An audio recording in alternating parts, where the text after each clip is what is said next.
Welcome back. Today we're going to be doing a video that I have been dying to do ever since I first stepped into Diablo 4. It is going to be on the features of Diablo 4. What is waiting for you in this game? What can you do as soon as you get in? And what can you do towards the end of the game as you progress? We're going to deep dive into this. We have a lot to cover, so let's get started.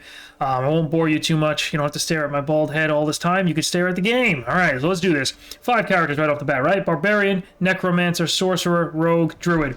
2 of them are unavailable, Necro and Druid, because it's the beta still. But we're going to go ahead and pick Sorcerer real quick. We're not going to play the Sorcerer, but I'm going to show you something. I'm going to show you the character customization. If you're into this type of stuff, you have it. Face variation, skin tones, eye color, hairstyle, facial hair, hair color, makeup, jewelry, markings. So it's got a little bit of customization. Oh my god, I completely random that. Looked like I had picked someone. I created someone that crawled right out of Hot Topic. Alright, so hardcore, I'm gonna name your character. We're gonna hit start game. And like I said, we're not even gonna play this character, but I wanted to show you this. World tiers. There are multiple world tiers, but you get to pick 2 of them right off the bat.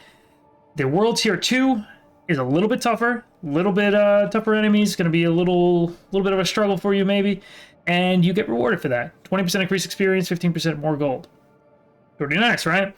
Not bad. That's what we played our hardcore playthrough on, and we managed to hit max level. I say we because I played in a 4-player group. Also uploaded those videos if you want to check them out.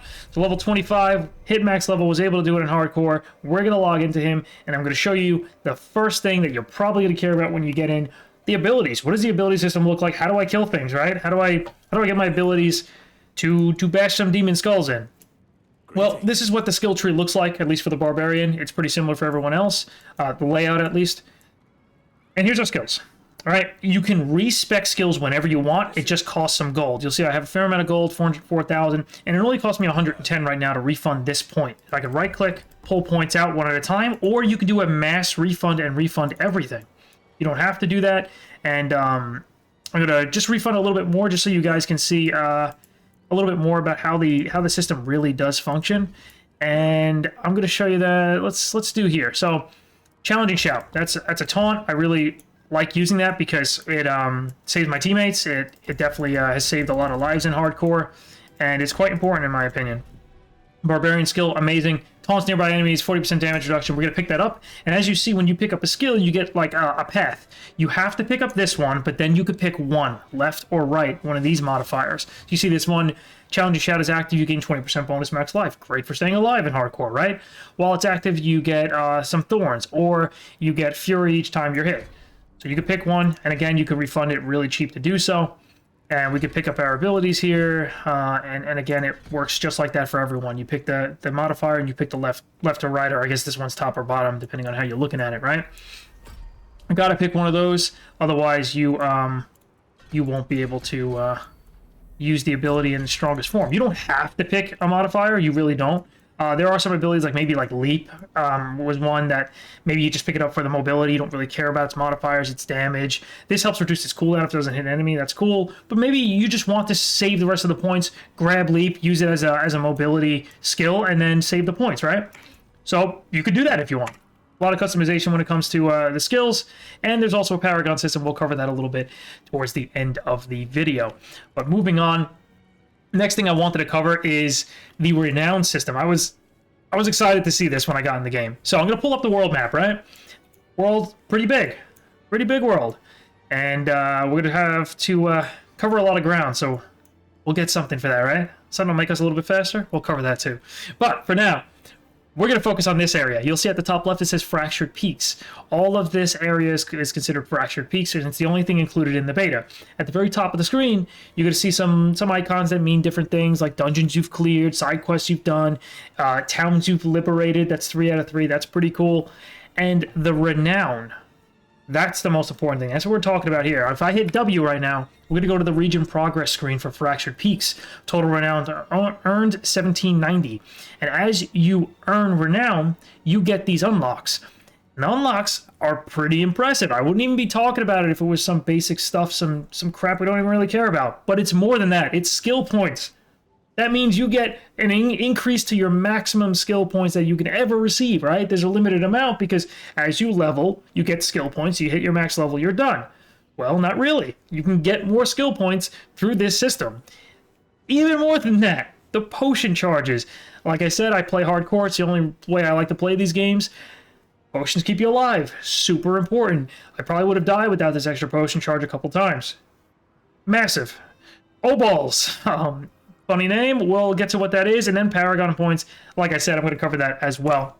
One last thing I want to cover before we get to our next section is the unique features of each class. I'm not going to go over every class. It's going to take too long, but I just want to let you know that classes have unique systems in place. The Barbarian has something called Expertise. Expertise, you use weapons, you kill with a specific type of weapon, it levels that weapon, and a weapon gives you a bonus. That's essentially what it is. And each of those bonuses are active. Some of them are active and get like an additional bonus if you're using that weapon type, but you don't have to. What I mean by that is one-handed axe expertise, 0.5% increased critical strike chance against injured enemies. Double this amount when using 2 axes. So you can dual wield axes, it doubles it. But you don't have to. You don't have to use that. That's just super cool to see that you can use weapons, level the expertise, and you maybe use 1 axe and 1 mace, and now you get increased damage to stunned enemies. But there's a bunch of different expertise. Then we have weapon technique. We don't really know much about that because it's unfortunately not in the beta. But classes have a unique feature like that. So it's beyond just the normal skills. There also is a unique feature, and for the barbarians, it's pretty cool because you can work on leveling them. You can say, hey, I'm going to spend some time using a 2-hand sword now because I want to level that a little bit more, and you can max them all out, and that's another form of progression for your character, right? Well, I'm going to show you one other thing. I'll save that for the end, though. I'm going to show you what happens if I make a new character on this hardcore. I'm going to show you that. Something I was really interested in. But we're going to move on to the next system, which is the class kind of buff dungeons in a way. And that I was kind of pleasantly surprised with. There's something called aspects in the game. And you'll see that there's some dungeons that will give you a reward. And this one happens to be a barbarian one. You can get ones for other characters, like this one's druid only. But the barbarian one, after swapping weapons 6 times, gains 46 fortify. And that might sound like a lot, but as you use abilities, you automatically swap between weapon types. So it's not that hard to do. It's pretty nice. After killing an enemy with Shred, your next werewolf skill generates 20% more spirit and deals 20% increased damage. Aspects. When you get these, you can apply them to weapons, and that's another feature I'm going to go over shortly. What else is there in the game? There's a PvP zone called Fields of Hatred. You don't. It's not in the beta. You don't have to do PvP if you're not into it. You can opt into it and PvP for some rewards. So that's pretty cool. There's world bosses, of course, and there's events. We're going to go ahead and fast forward a little bit and jump straight ahead to an event so I can show you guys some fighting, show you what an event is, and let's get to some action. All right. We got Harley, one of my guild members. We're going to go up here and we're going to kill some enemies. I recruited a friend. I want to make sure I don't fight him alone. Now, my barbarian build is not too heavy in damage, but it's heavy on survivability and helping out some friends. So we're going to go ahead and, by helping out, I mean taunt. Keep them alive, you know, stuff like that. We're going to go complete an event. So you'll see that this area at the minimap, this is an event area. We're going to summon the Ancients now. Do my taunt. I know a lot's going on, but like I said, I am hardcore, so I don't want to take too much of a risk here to lose and explain exactly what I'm doing. But we are in an event, and you'll see at the right side there's a little bit of details on the event, exactly what we're trying to accomplish here. Slay the unascended before the rites are complete. I don't know if we'll make it in time, but we'll try. I must wait. I'll use a taunt, potion.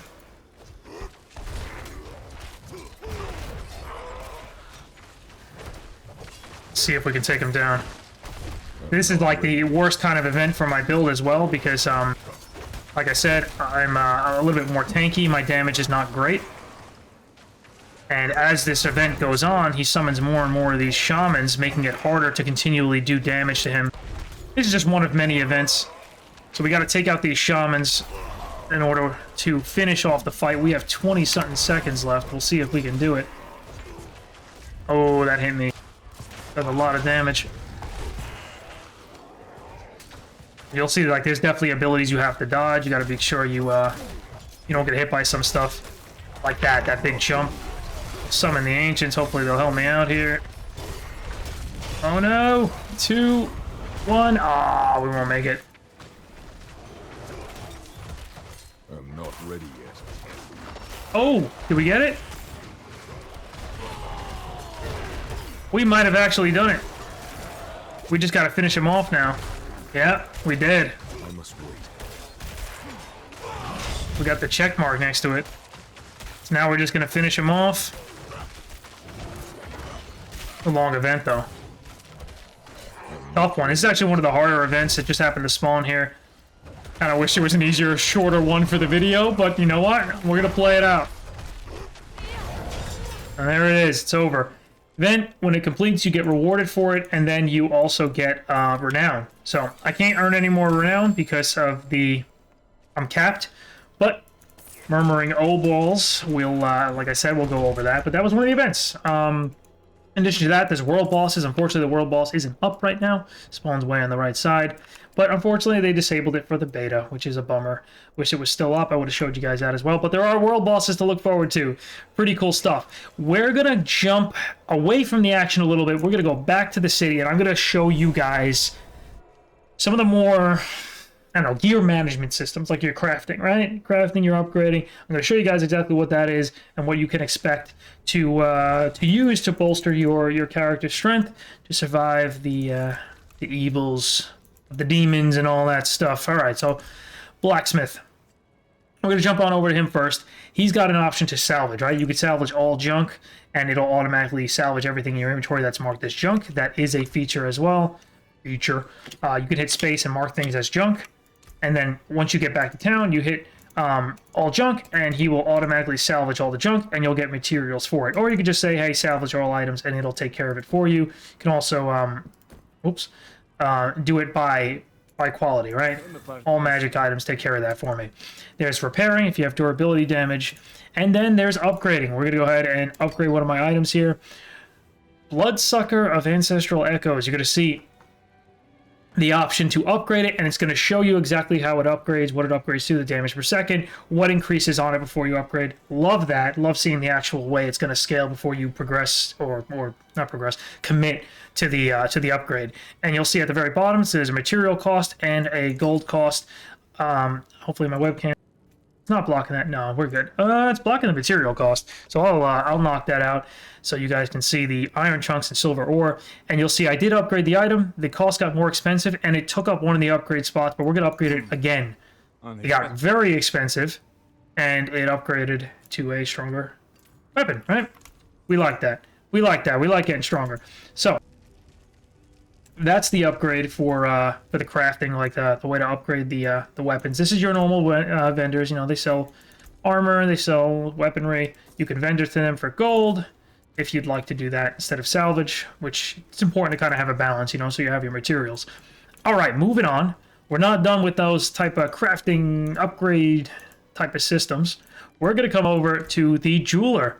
Jeweler, just like our Diablo 2, if you're a Diablo 2 fan like myself, we have our gems, our chip topaz, sapphire. We can go ahead and upgrade these and say, you know what, I'm going to upgrade.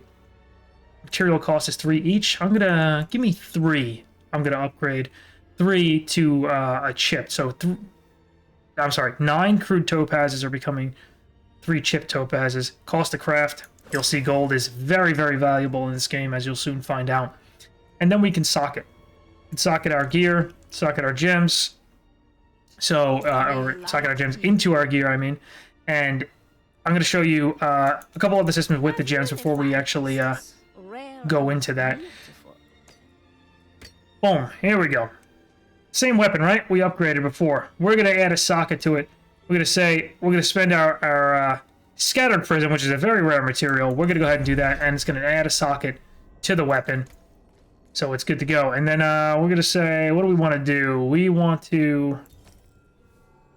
I don't know, basic skill. Boom. We'll go ahead and socket the gem into that. Basic is my my frenzy. You'll see it's considered a basic skill, so it'll benefit from that.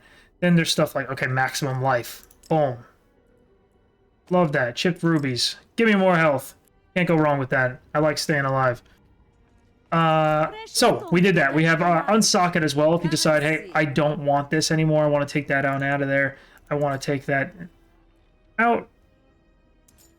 It just costs some gold to do it.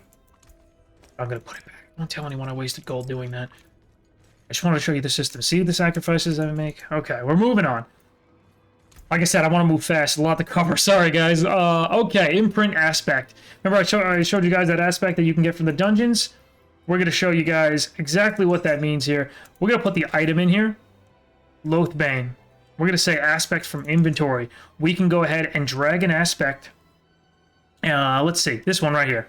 After generating 100 Fury, your next core skill creates a Dust Devil, does a little bit of damage, a little tornado comes out. We drag that in there. We're going to modify this weapon, and it's going to become this sword. Cost material, cost gold. We're going to say, yep, do it. It is now another legendary, and it has that modifier imprinted on it at the bottom. Amazing, right? Codex of Power. That is something that, these are the ones you get from the actual dungeons, the dungeons I showed you earlier on the map. I'll show you that one more time. Down here. Swapping weapons 6 times, those type of things. You can get them from that. You can get them from breaking down legendaries, which I'm going to show you right now, which is why I have these 3 in here right now. I'm going to destroy this legendary item and grab that aspect there. It says distant enemies have 15% chance to be stunned. I'm going to say, yeah, you know what? I want that because I want to put that on other items. I'm going to destroy that. It is going to put that aspect in my inventory here. There it is. So you get to take that with you. We could do it to the other items as well. We want this one. You say, yeah, Hammer of the Ancients. And again, that costs gold. Remember when I said gold is very valuable? Oh, it is. Sigils. We're going to get to this. This is one of the endgame features that I have for our endgame section. But I'm going to show you it right now. Nightmare Sigils. Remember these. Nightmare Sigils use to transform a dungeon into a nightmare dungeon. Those are important. And then enchant item. Add an item to the slot and select an affix to replace. So we're going to say, grab this one. Let's say we don't like, I don't know, we don't like overpower damage. We can select it and enchant and it'll re-roll it. And it's going to replace that essentially. It's going to replace, get rid of the overpower, re-roll it to something else, and hopefully it's something you like. Unfortunately, I don't have the mats for the legendary one, so we're going to do this one. Let's say, all right, crowd controlled enemies, we're going to enchant. And you can also bind it to your account. That's fine. We're going to say we want to make it 48 strength, which is actually pretty insane. Didn't realize that was even an option. That's a massive amount of strength. Actually pretty ridiculous. So much so that I should really take the time to go through the rest of my items doing that. Not going to go ahead and do that now, though, because like I said, we have a lot of features to cover. We're going to go down a little bit more. You know what? While we're here, we're going to go into the stash area because that's also important. I think, well, it's a pretty basic feature. You know, we've all seen the stash. We've seen the bank type stuff. We do want to see that there is a stash. I have some of my gems in there. We're going to deposit them. They say, hey, put them in there. One of the cool things is when you go to upgrade gems at that other vendor, you can upgrade right out of the stash. You don't need to have the gems on you to do it. Amazing. You could purchase additional stash slots, which I'm not going to do because that's very expensive. You can edit the tab, change the icons, change the color, rename it if you'd like, confirm, and you'll see that'll become like a red one. All right. Oof, moving fast, moving fast. Wardrobe. For you guys into the cosmetic thing, you'll see that this game definitely does have the ability to do that if you'd like to. We're gonna do it a little bit real quick. Well, give me a good look. All right, we'll go with that. Boots, I don't care too much about. Yeah, we'll get give me warm and fuzzy. There we go. Pretty cool, right? I like the back, I like the cloak, and then down here you'll see the. Whoop! I didn't mean to zoom in like that. You'll see the. Stop it! There we go. The pigment. At the bottom, I can apply a certain color. Let's go with the red. If I hold left click, it's going to apply it to everything, make me kind of all red. Let's go with this one. A little bit of green and black. Sure, orange. Why not? And we're going to keep that. Armor and items. You can do the same thing with weapons. So you want to use a look here. You want to use a new look. And one of the ways you get these looks is by salvaging. I showed you guys that earlier. We're going to go ahead and save this. And we're going to just back out. Now that's saved as our look. You could have multiple kind of outfits saved, so you can always go back and forth between them. And before, when we were at the blacksmith and salvaging items to get materials, that is also how you learn the cosmetic look. A permanent way to learn that look and earn that is you salvage an item, now you have that look. You can just go to the, you'll see that now when you go to that wardrobe. You'll have the ability to select that. Okay, moving on to the Alchemist. Another feature, upgrade your potion. I already upgraded it as high as we can go. We can't go to 30 because 25 is max in the beta. There is a way to upgrade your potions. from this this vendor here. You could also craft elixirs, which are awesome. And guess what we use? Herbs. And you can gather them out in the wild. You can gather herbs, you can gather ore, you can go out there and get them. It is a pretty cool little feature to add to the game. So anyway, we're going to craft ourselves an elixir. Refine resources. We can say, hey, we want to change our Gallo vine into our blight shade here because it's a little bit more rare. We're going to spend some of them to do that. Cost gold, as you might imagine. Always costs gold. Everything is gold in this game. Very important. And then we go to our consumables. We'll see we'll have our elixir. We'll have a couple of different elixirs. Poison resist, shadow resist, iron barb, which is like armor, thorns, and all of them give you 5% more experience. 30 minutes. Pretty cool. Bring your consumables to raids. Yeah, brings me back to my WoW days. Okay. We do have Harley following us around here, so we can show you exactly how the inspect feature works, so you can take a look at that. We're also going to take a look at the trade window. You can trade gold if you wish to do so. You can trade items. You lock an offer. Say, yep, I'll lock it in. She will lock her side in as well, and then we'll be able to accept trade. And once we do that, it'll confirm the trade, and I'll get the items. She went ahead and traded those on over to me. That's nice of her. I didn't even give her anything. I think I got the sweet end of that deal. All right. We went over the potion upgrades. We did our stash, our transmog. One thing we have to look at. While I can't show you the entire feature, I can show you that it will exist. You guys probably heard about it. Mounts are going to be in the game. Mounts. There's also going to be skins. There's going to be different kind of mounts, bardings, customize your mount so it doesn't look like it's so shoddy, Trophy is supposed to be something you can, like, hang on the mount, I believe. Little accessories that hang around there. Kind of cool. I'm looking forward to seeing what the mount is and the mounted combat. All right, moving on. Let's go to our next system. Let's move on.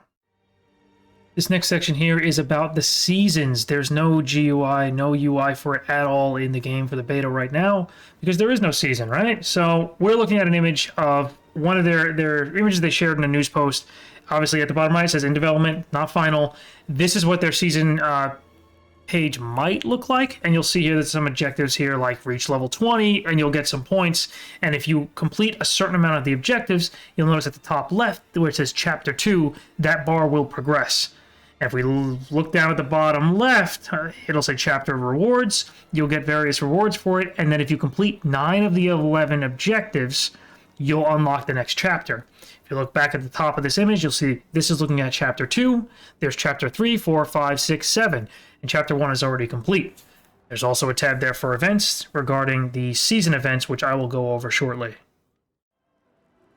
All right, back in game, our next section, if I hit Y, it's going to pull open a screen that has challenges. Codex of Power has our aspects that we broke down and we got from our dungeons, but we are mainly looking at the challenges right now. Challenges are essentially our achievements, right? They're the achievements built into the game, and if you get in the beta, open beta or early access, you can earn yourself this. I highly recommend. This one's super easy. This one, just don't play hardcore, and you're pretty much guaranteed to get it if you spend some time in it. But it's got like those achievements, got those challenges. I'm a big achievement type of nerd. Love going for them. Love trying to get them all and going for the more challenging ones, like the hardcore specific ones. Really, really enjoy that stuff. So this is a nice addition to the game for me. All right, hop back out of the game again to show you guys the website, because this is something that's not in the game yet. Live events. I'm just going to read this off to you. Sanctuary is a living world filled with people, creatures, and factions striving to meet their own ends. Attentive players should be on the lookout for new live events that will crop up each season. An example of a live event might be the warning of an impending invasion of the drowned, which may last a weekend, or the arrival of a strange peddler amidst the crags of the dry steppes. These events provide gateways to new adventures and unique rewards. Pretty cool. Now, this section goes over the season. We kind of went over that. Battle Pass. Okay, we're not going to read all of this. We probably almost all of us know that there's going to be a Battle Pass that you could pay to unlock. I shouldn't say have to because of this. Battle Pass has free tiers and premium tiers. So if you like unlocking things, you like earning your cosmetics, completing like those, filling that Battle Pass bar, this has it. Don't have to get it, but the cool thing is, If you get the free one, you choose, I'm not going to buy that, I don't care about the cosmetics. Take a look at this. Free season boosts. Boost accelerate players' progress for the duration of the season. For example, a season boost might accelerate experience earned to make leveling multiple characters within a season faster. Because they affect gameplay, season boosts are free rewards for all players.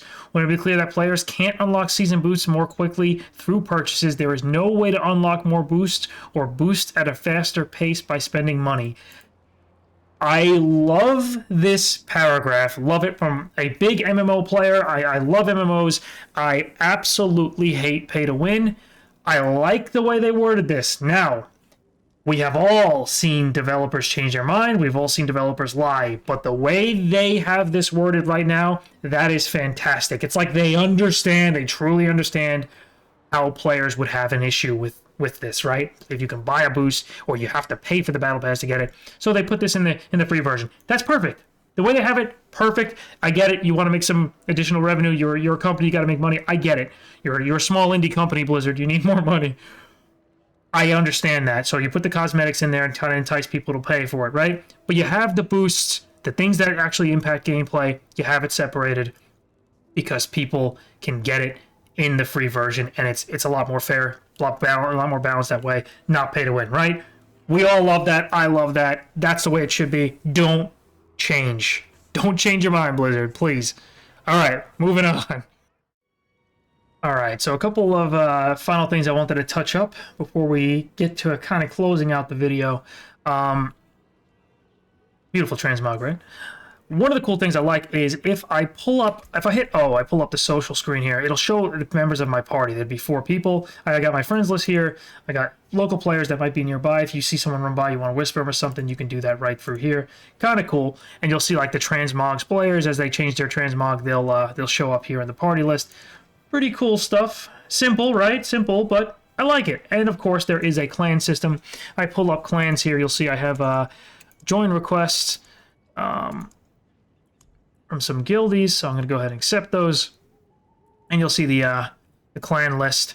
And you can edit, you manage the clan. You say, yeah, I want to put it in the description. We're going to say, we should do that. No, I'm only kidding.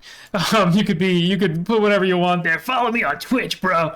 You can put on the message of the day, clan information, description, and you can make it public so people can search for your clan. If you're looking to join a clan, you're trying to search for it, you might be able to find Orenthul, my clan, and you'll see us there. You know, you include your Discord, your website, whatever you might have for your guild. Put the labels on, like what you like to do. We're hardcore, PvE, PvP, leveling. You could have up to 5 labels out of 6.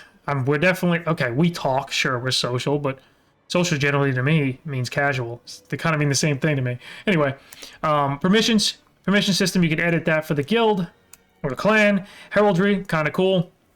We can change the way the banner looks if you want to change it up a little bit, change the embroidery, trim, and we'll go with that. Symbols, there's a lot of different symbols. And one of the cool things about this is you can kind of make custom symbols in a way. You can't upload them or anything, but for instance, if you look at this is, let's pick this one here, right? That means I'm going to have 3 symbols on this banner. I'll pick a sword at the top, and in the center we'll go with that, whatever you want to call it, like antler type of deer skull, ram skull, I don't know what you want to call it. And then on the bottom symbol, the symbol 3 is going to be down here. You can put like an arrow through it or some weird thing. But that looks pretty cool. We'll go ahead and save that. And God, I don't like the banner shape though. I like the tattered one. You know, looks cool. There we go. Anyway, wanted to show the clan system up a little bit. The title system. You'll see Harley changed the title. I'm going to go ahead and do that as well. I'm going to go to Profile. I'm going to hit Edit. You'll unlock a ton of titles. My title right now is Nekrage the Rage. I don't know why, just sounded funny to me, but we could do kind of making somewhat custom titles, your prefix and suffix. I'm going to be Little Chef. You can make funny ones. I think one of my favorite ones was Rare Commoner. Does that make sense? And then Prepare Trash. As you change your title, you'll see it appears over the head of the player right there. All right. So let's jump to one of the last sections of the video, and that's going to be on the endgame systems. And then I'm going to have a little bit of an honorable mention at the end about another system. I'll show you. All right, let's go. All right, so on our second to last section, Endgame Offerings. Closing the final chapter of Diablo 4's main story will be a monumental moment, but it will certainly not signify the end of your hero's journey. We want players to see the end of the game of Diablo 4 as a new beginning filled with quite a few decisions ahead on what to experience next. First, you might try to take on Nightmare Dungeons. I showed you this before, that key in one of the vendors that you can create, and you can get tiers of Nightmare Dungeons that will make the game much, much harder, added difficulty in the form of new objectives, and added afflictions to the dungeon. Perhaps you want to branch off into another direction. This is kind of cool. Say place down roots for your future. Look no further than the Tree of Whispers, an endgame system that will provide you with frequently cycling world objectives and bounties that reward you with legendary gear, experience, crafting materials, and more.